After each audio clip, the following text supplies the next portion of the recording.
about 10 p.m., and I was on my way to Denver. I was sitting in the club car, minding my own business, happily cheating myself at solitaire. Blackjack on the red queen, the red deuce on the red tray, and I hoped she didn't notice me.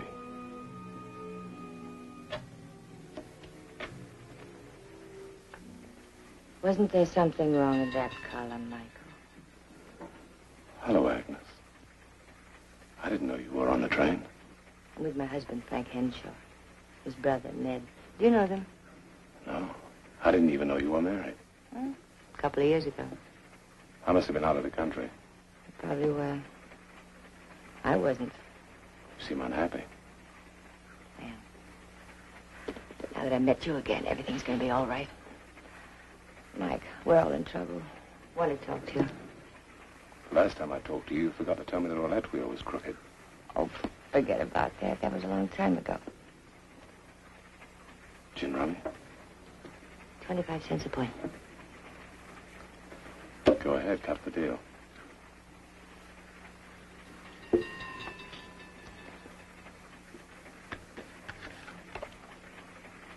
King. Ace.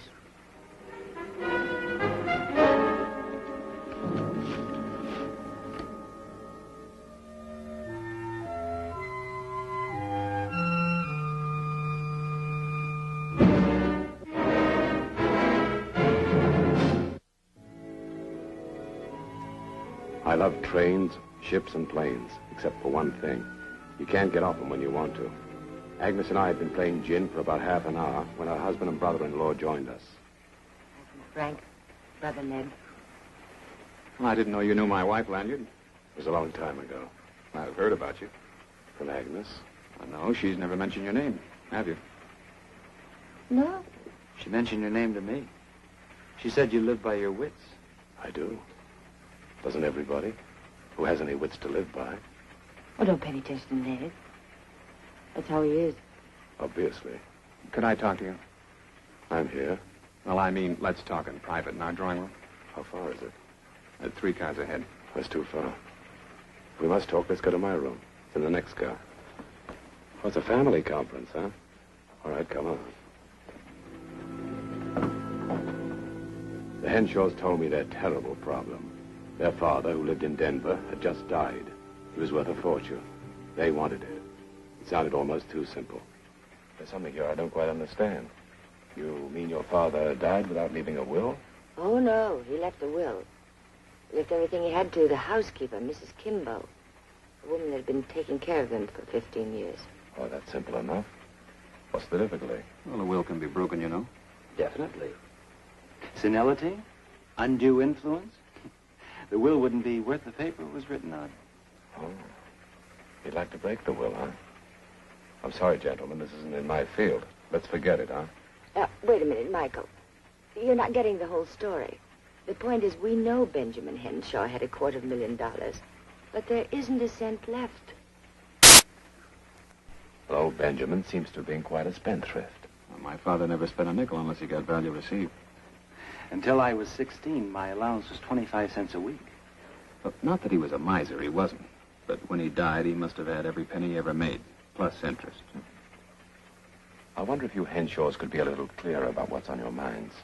Look, Mike, he left everything he had to the housekeeper, Mrs. Kimbo. A house that isn't worth the money it would cost to burn it. Furniture you couldn't give away. And that's all. What about the money he was supposed to have had? Oh, frankly, we don't know where it is. That's why we're talking to you. Look, if you want to break a will, go to court, huh? Wait a minute, Mike.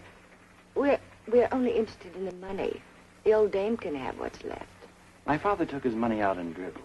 In 10s, in 20s, in 50s. But we don't know where he put it. I imagine you tried to find out, even before he died, huh? Well, he never spent it on anything, not on jewels or cars or women. What happened to it? $250,000? Approximately. Mike, maybe more. I see. If you find the money, you'll cheat the housekeeper and divide it among yourselves, huh? Well, I'm not sure that I like the way that you put it, but that's about it. Mr. Henshaw. Agnes. Mr. Henshaw. In a repulsive way, your problem appeals to me. Of course, Mr. Lanyard, we don't expect you to help us for nothing. We'll talk about that later. In the meantime, would you mind leaving? I'd like to catch up on some sleep.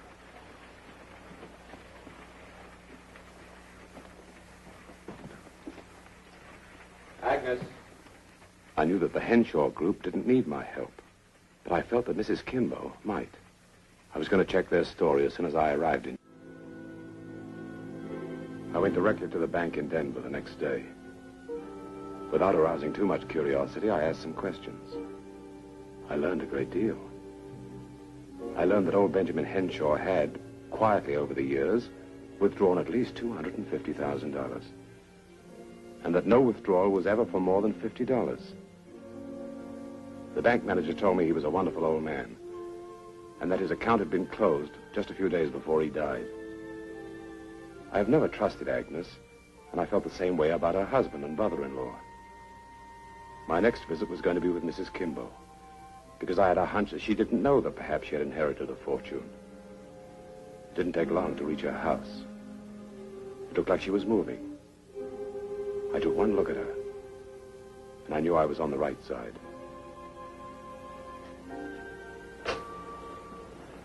Hello. Hello? Moving? No. Not yet, anyways. Who are you? My name's Lanyard. Michael Lanyard. One of the family? No. Well, if you've got a bill, you can just leave it. No bills. Just a minute, please. Not that. You're Mrs. Kimbo, aren't you? I am. You're Mr. Henshaw's housekeeper. 15 years. It's a long time. It's a reasonable while. Don't you imagine that these boys can handle this stuff without me sitting here supervising? Oh, they seem capable enough. When you get out of that car and walked up here as bold as brass, I said to myself, he's probably not up to any good. But there's a likely lad. A very likely lad. Would you like a cup of tea? I could stand one. With a stick in it? For the what? A stick. Oh, a stick. Mrs. Kimbo told me she had sold the furniture to Gordon and Son for a couple of $100. But to her, it had a much greater sentimental value. I had known her only a short time, but I was rapidly becoming very fond of her. Well, like I was saying, I was born in Sioux City, Iowa. Quite a long while ago. And I'd go back there tomorrow if I could, if there was anyone to go back to. Well, not that I'm kicking, you know, but, well, a person grows older and pretty soon everybody ever knew is gone. Yeah. More? Just a splinter. After all, this is a special occasion, isn't it? A special occasion? Yeah, I guess you could call it that. Salud de pesetas. Salud y What's that? Spanish. Salud, health, pesetas, money. In America, we have one word that covers the whole thing. What's that? One word. Luck. Good luck. Well, hello, Michael. Breakfast. We've had ours. Did you bring yours with you? Mrs. Kimbo, this is Agnes Henshaw. How do you do? Hello. Agnes would like to know what became of her father-in-law's money. What money? Well, he never had any money. Leastwise, not more than $50 at a time, and usually less than that. I love you, Michael. Oh, I'm sorry, Agnes. Mrs. Kimbo and I are that way about each other. Aren't we, Mrs. Kimbo? I guess we are. What happened to all the furniture? Oh, the furniture? Oh, we sold the furniture. You find us in these humble circumstances because this is all that's left. A bed, table, stove. Oh, and a sink. We'll get along, won't we, Mrs. Kimbo? Oh, I guess we'll get by. Of course we will. Well, thanks for dropping in, Agnes. Call in on us again sometime, will you? Michael, I want to talk with you. Excuse me, Mrs. Kimball. Mrs. Henshaw is one of these women who won't take no for an answer.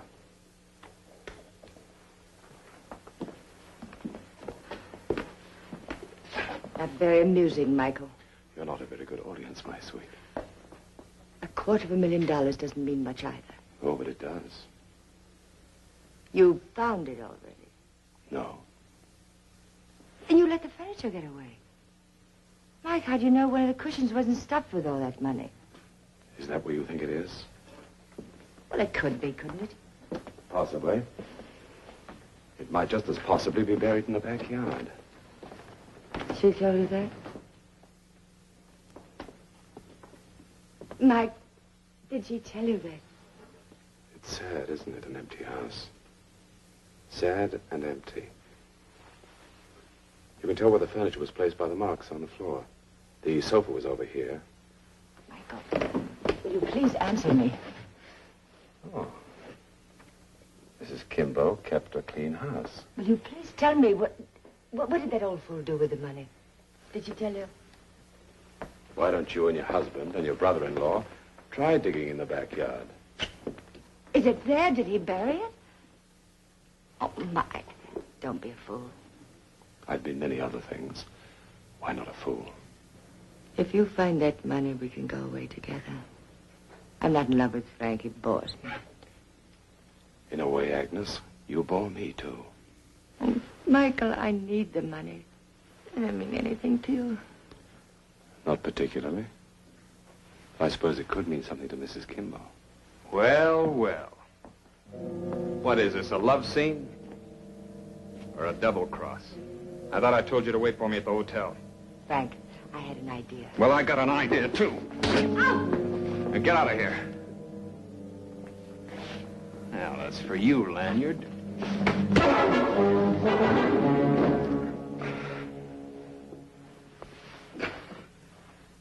As for me, what, Mr. Henshaw? You're through. We don't want your help. Oh, you don't want my help, huh? Well, that's a pity, because you're going to get it, whether you like it or not. Of course, you might not call it help. I was positive Mrs. Kimbo knew nothing about Mr. Henshaw's money. I was just as certain that I had found the old man's hiding place. I was, however, wondering how I could make sure that none of the Henshaws took it away from her when she asked, Why did you come here today? well, I know it won't make any sense to you, but I thought perhaps you might need me. You're a very wise young man. But tell me, was I to need your help or your sympathy? Well, perhaps a little of both. Well, Mr. Lanyard, I've walked around the house with you. I've listened to the conversation between you and Mr. Henshaw's daughter-in-law. And I've tried to understand you because I think you're a very trustworthy man. Now, let's stop fussing. What do you really want?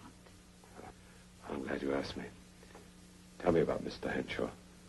What did he do? How did he live? Well, I think he had a small government pension. As you see, he lived very simply. He didn't want much. He didn't have much. I'd have married him if he'd asked me, but he didn't. But I know that he'd never left this house and the furniture to me if he hadn't liked me. What was he like? Oh, he was a big man. Handsome, ruddy-cheeked, wonderful head of white hair. You'd never expected him to die the way he did. So suddenly, in a minute.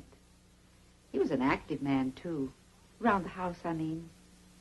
Always doing something like reupholstering the furniture, digging in the garden, papering a room, painting. He just had to be doing something. You'd never have thought he'd died the way he did. What did he think of his sons? Well, they were the only real family he had, you know. Frank, the eldest son, he didn't like very much. But the younger one, Ned, he didn't like at all. There was nothing really between them, and I think I tried to make up for it. I tried to make him happy. I think that's what you probably did.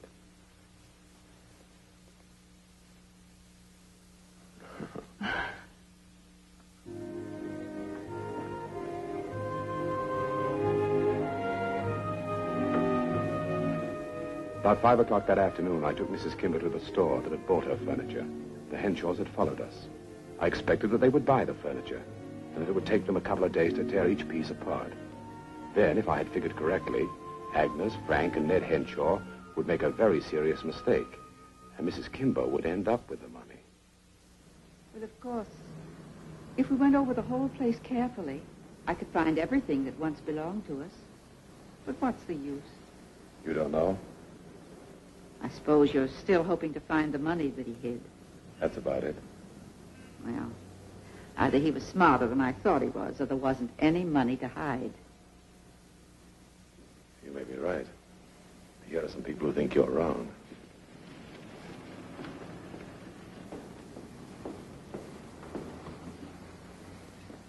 Living by your wits, Lanyard?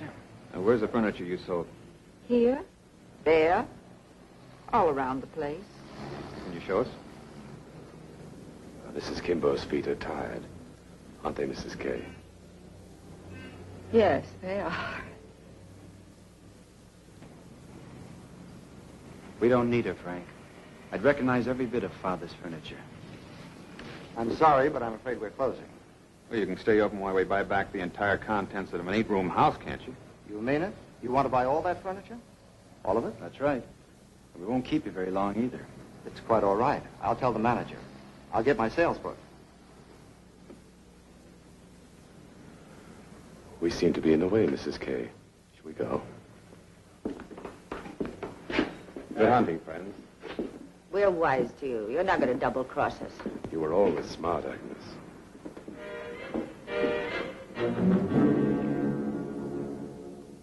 While the Henshaws were busy playing treasure hunt, Mrs. Kimber and I began painting the town.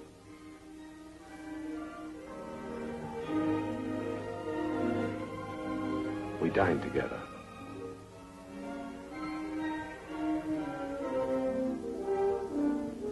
She said she felt like it was Christmas. She kept saying that I was wrong, that Mr. Henshaw never had any money. But she quickly added she was happy I was silly enough to think he had, because, as she put it, that's how we met. She had her first taste of champagne, and she acted like anyone else who has tasted champagne for the first time. In the next couple of days, we went everywhere in town. I think we danced at least 5 miles. Each night I expected to see Agnes and her troupe. And finally, they didn't disappoint me. I knew they had made their mistake. I said you were a likely lad. I haven't had so much fun in 40 years. Welcome home. Well, gentlemen, what's the program? Come on in. Mrs. Kimber was in the kitchen with Agnes. I was in the middle of an unhappy family conference, but I was enjoying it. You think you're a wise guy, Lanyard. It cost us $800 to buy that junk back. Well, that's too bad. But as I remember, it had nothing to do with me. I think we know you too well, Mr. Lanyard. You're a smart operator. Where did Mrs. Kimble say the money was? She didn't say. But what good would it do for you if you found it? We can talk about that after we get it. Now, where is it? I don't know. Your father didn't trust you, so he left all his money to the woman who loved him. He would have told her about it if he hadn't died so suddenly. I think he hid it because he knew you'd fight a will leaving everything to Mrs. Kimber. He knew that if you could lay your hands on it, she'd never get it. You know something? You're never gonna lay your hand on it.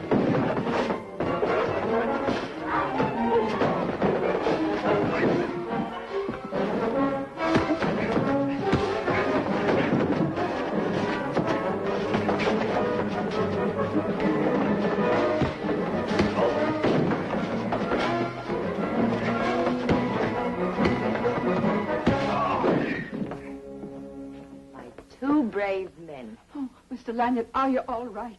This man's hurt. Oh, I'd better get a doctor. Much better just to call the police. What? What do you mean? I think they'd be interested in assault with a deadly weapon. As for you, Agnes, you're an accomplice. Lanyard, we made a mistake. I'm sorry. Can't we forget it? Should we make a deal, Mrs. Kay? All right, we need a letter from you and Ned waiving all claims to your father's estate. We want one from you too, Agnes. Mrs. Kay, we're about to become the rich woman old Benjamin intended.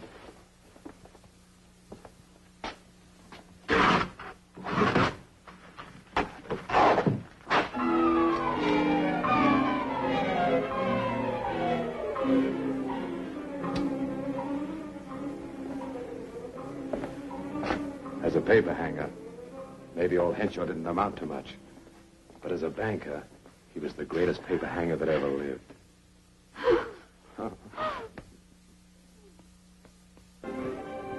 An hour later, I was happily watching Mrs. Kimball count the money.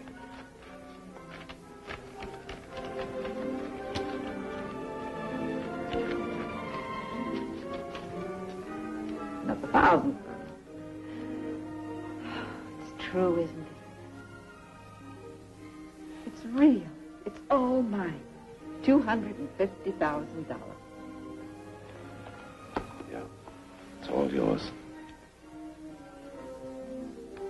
And you mean that I can really visit all those places I dreamt about in my silly dreams? Your wonderful dreams, Mrs. Kay. Oh, dear Benjamin. To leave me all this money. How'd you ever find his hiding place? Well, part of the secret was in a touch. How's your gambling blood, Mrs. Kay? It's always healthy. Fine. I'll flip you for it. 2 to 1. Tails. Well, I'll take heads. Heads it is. Oh. So I owe you $500,000. You don't owe me anything. I owe you the rest of my life. A very likely lad.